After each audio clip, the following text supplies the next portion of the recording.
Good Monday morning. Happy Monday morning, everybody. It's a brand new week, a brand new month here at the DFS Minute, brought to you by DFSArmy.com, your one-stop shop for all things daily fantasy sports. And, of course, coupon code CHOP earns 20% off the VIP package each and every month that you remain a member at DFSArmy.com. All sports, all tools, all coaching, everything included for one price. Don't go to places outsourcing their stuff. Get it all under one roof. It just makes sense, doesn't it? Now, I'm going to talk NBA today, but I did want to go through, I promised you some screenshots a week or two ago, and I wanted to go through and show you a little bit of my track record, but also a little bit of the Army's track record, because at the end of a month, it's a good time to kind of review how successful the month was, reevaluate your bankroll, reevaluate your game plan going forward. I see a lot of people that switch from, I tried GPP, it doesn't work. I tried cash, it doesn't work. I tried, man, stop flipping and flopping. Stop it. It's killing you.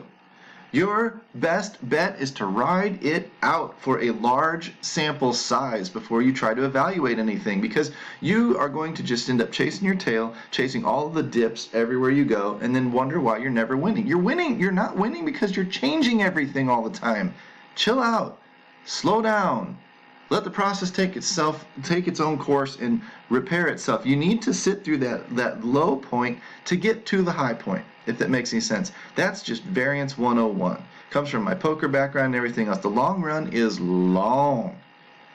And if you're flipping and flopping all the time, you better have a damn good reason for it, or else you're just killing yourself. All right, in terms of screenshots, the first place to start might be here with a couple of the big wins from just yesterday. These are March wins. 10,000 there, 2,500 there, $20,000 there, and of course a big stomping of 7,500 or more there. If I wanted to go back through easily enough and show you, this is where I'm getting all my numbers from. People, how can you track all this stuff? You say over $1 million and you say whatever. It's pretty damn simple. All I'm doing is making sure that I track everything over $1,000 that gets submitted to me. We can go all the way back to early February. And I can show you this PGA winner for 40 grand. I can show you, Taylor killing it on Super Draft. I can show you NBA slot machine, $3,000 here, $6,400 here. This was one of the only NFL screenshots we've got in the year of 2020, because obviously NFL was largely over by the time the new year started. $10,000 here. I mean, just keep going. These things are just piling up and just going and going and going. And sometimes you see avatars, sometimes you don't. Sometimes it's a staff member. Most of the time it's not. I'm not just posting staff members. I'm posting as many VIP members as I can possibly find, because that's what really matters to you guys. Of course, the staff should be good. But when you've got all walks, all sizes, from several $100 or whatever up to thousands and thousands of dollars, I'm just grabbing them all and I'm saving them up. And last night's wins put us over almost to 1.1 mil. We're at 1.093 or something like that. I mean, I can click through these indefinitely. And if you want, I can go back to January. I can go back to even into last year. But I'm not counting last year in a lot of the stuff that I do. I'll occasionally show you screenshots. But I mean, because they're awesome wins. So, yeah, the winning is there. Let me show you mine really quickly, because I think that this matters as well. My sloppy desktop. I told you that I placed big in a few GPPs. There's the fourth out of 217,000 players. Nickels is fine. You can play nickels all you want. I'm not one of those people that worries about needing to make tons of money to prove to you that I can coach. I don't give two shits about that. I can coach anybody. So what? I went to a guy. I've told you guys this before in the past too. I had 2 golf lessons in my entire life. Used to be a pretty competitive golfer. I had 2 golf lessons in my entire life, both by a guy who couldn't shoot 80 if you started him off beyond the ladies' tees. But the guy was a good coach. He knew the swing fundamentals. He knew what to do. He totally tore my swing down and rebuilt it in 30 minutes. I mean, the first time he tore it down, I was so embarrassed. I think I whiffed the first 3 or 4 shots and then hoselled one that about kicked back up and got myself in the nuts as a teenager. It was the most embarrassing experience of my life. But at the end of the session, that half hour, I was hitting the ball pure again, and he told me that the adjustments that I made told him more about my ability and my talent level than anything that he could have shown me. He does that to his clients on purpose. He tears their game down and builds them back up to see what he's working with. That's a coaching technique. Has nothing to do with how well he plays the game. He coached Chichi Rodriguez and coached Craig Stadler and flew. Now those are not Jack Nicklaus names, but they're pretty big names from the early 80s and beyond. And the guy honestly flew on their private jet from tour stop to tour stop to tour stop because they trusted him with their games. So I'm going on and on and on about Nichols, but the point is, winning is winning. Placed fourth out of 217,000 people, 350th out of 217,000 people, and you're building wicked strong lineups, man. It doesn't matter. So that's a giant number, right? Let's see if I can click over one more. Nope. That's a reminder to get the MLB package from T-Mobile so that I can watch every game. Second here out of however many, this was 28,000 people. I wish I could show you. I didn't, I guess, get the right screenshot down, but second and fifth and 79th out of 28,000 people in NHL. Again, big. Those are big nights. Over 200 for NHL is huge. And then down here for NASCAR. I don't play NASCAR. I know the fundamentals of it. I can direct us to our coaches cheat sheets. I can use the tools. I know how to use the research station. And fourth out of, however many people that was, 1,200 people. If you do the math, which you see me do all the time, fourth divided by 1189 is a top third of 1% lineup. You got to get in the top 10th, but that's still pretty good. If we go second out of 28,000 people, to the minus fifth, I don't know what that is, 7/1000th of 1%. It's ridiculous. If I did 4 divided by 217,000, this is going to be, math, what's the point of even calculating that? That's, 1,000th or 1/10,000th of a percent. So whatever the heck the deal is, I'm telling you, the lineups are there. The success level's there. The track record's there. And if you don't believe me, you can click through our wall of wins anytime you want to and go back and see all the screenshots that I just showed you and beyond. But now, since we're halfway through the video, let me dive in and show you the research station, because this is really what we're here for. And the first thing that we do, and you'll see it through the Twitter accounts today, in terms of how to set this thing up for your own success. You take the and one rating, you sort by it. You start looking for the numbers. These guys don't have numbers yet for whatever reason. But when they have numbers, you're looking for drop-offs. I would say anything above here is pretty good. Somewhere in these range. Of course, these are stud names. But Donovan Mitchell has a huge and one matchup today at 7,600. Vooch has a huge and one matchup at 8,100. These are things we should be paying attention to automatically. If I kick over to the point guard and go position by position, and this is just FanDuel, DraftKings will do it too. But if I go just position by position, I'm looking for Trae Young, Westbrook, and then it drops off. It starts dropping off, and then it gets glommed up here in the middle. I come back over here, look at some of these projections, and I see a couple of good ones here in Peyton and Fultz. Those should be grabbing my eye. I come over here, and I see that their floor value is huge, 3.6. 3.7, 3.5, but 8.5 and 9.2 ceilings. These are guys that should be in my player pool today for tournaments. I can look up here a little bit, but I'm paying higher prices for these guys and not going to get the ceiling necessarily. 25% of the time I should go over that ceiling number of 67 and 71, and that number is great if I've got the extra money in salary cap burning a hole in my pocket. But if I don't, I should be looking for a little bit of value and hope to take my ceiling there. Hope to catch a ceiling game out of these guys. And there are other things that you can do that we haven't been through lately in terms of who's hot. Well, Jay Morant's been hot lately. Fultz and Peyton, not so much, and not getting more minutes. You might look for a combination of who's getting more minutes and who's getting more run, and that might dictate somebody that you look at in tournaments as well. These are all tools. There's pace, there's Vegas numbers, there's season-long stats. There, all road and home splits, I believe. There's all sorts of stuff in this tool that you can look at until you go blind. I just tend to focus on very superficial stuff, and then I let the optimizer do the work for me. I go in here, I write these guys down. Some of these guys, 2, 3, 4 guys that have a good combination of floor value. What multiplier of value will they bring to me if they hit their floor? Is it damaging like a 0.4? The guy's going to go below The floor number of 1.3, 20% of the time. Are you kidding me? I don't need that guy. There's obviously something going on there because it's really, really out of the ordinary. But I may look at the ceiling number, and if I get the ceiling number 25% of the time, I'm looking okay.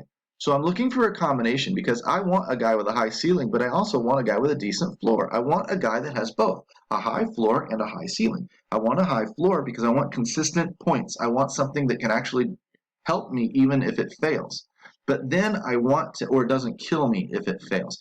But then I want the matchup itself to drive his ceiling even higher, increase his likelihood of giving me a ceiling game. And I'm trying to get 9 guys, 8 guys, 9 guys out of my roster to have ceiling games. If I can pick that night and get all of those ceiling games, then boom, I've got it. And if I have a player pool of 30, 40, 50 players that all have high ceilings and all have decent floors, then I should do okay in tournaments. I'm going to let the optimizer use the actual specific projections or the projections that I boost to mix and match that player pool of 40 guys into 30, 40, 50, 100, 150 different combinations and iterations of that mix. And then I'm going to hope that one of them puts together the right combo. That's how I enjoy playing these days. That is not hand building a single lineup for cash games. That is not, building 3 lineups for ladders and things.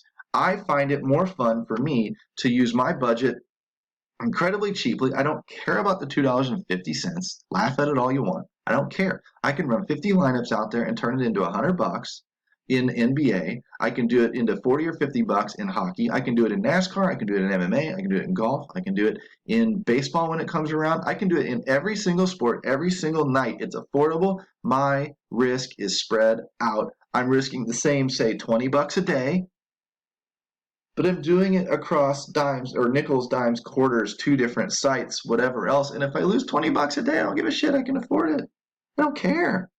I don't need the rush of 100, 200, 300 bucks. I'm not trying to get rich here. My job is to stay in tune with the industry, to stay in tune with the techniques that are working and winning, and pass those along to you. And I have found that the best way for me to do that is to play everything that I can play as often as I can play it to keep my finger on the pulse of what's going on. It keeps me looking around our website, picking through articles, picking through coaches, asking them questions as I have thoughts and I learn different techniques myself, verify or maybe give somebody else food for thought that they've never thought of, and keep growing past the evolutionary curve that is DFS these days to keep delivering an edge to our members.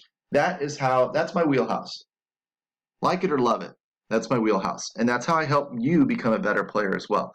So down into the short shooting guards, then we'll blow through these really, really quickly. You can see here 19, 18, 15, 14. This is all okay. All the way down in here. Shooting guards pretty wide open most of the time. But you're looking, again, the ceiling stuff up top here. This stuff might not have an and 1 rating yet, but you might keep note of the projection that these guys pick up. Look down here. I'm looking for these couple of guys. Dylan Brooks, Terrence Ross, not great floors. 8.6, 2.1, 7.6, 3.5. That's okay. Who's that? Middleton. 8.4, 2.3 is a little low here. So I don't really see anything I'm super, super excited about. These guys down in here, not so great. Not so great. I might end up, well, none of this is all that great for a combination of a floor over a 3x and a ceiling over an 8x or whatever. But it is what it is. They're all that way. So I may take quite a few of them and just mix and match them into my lineups tonight.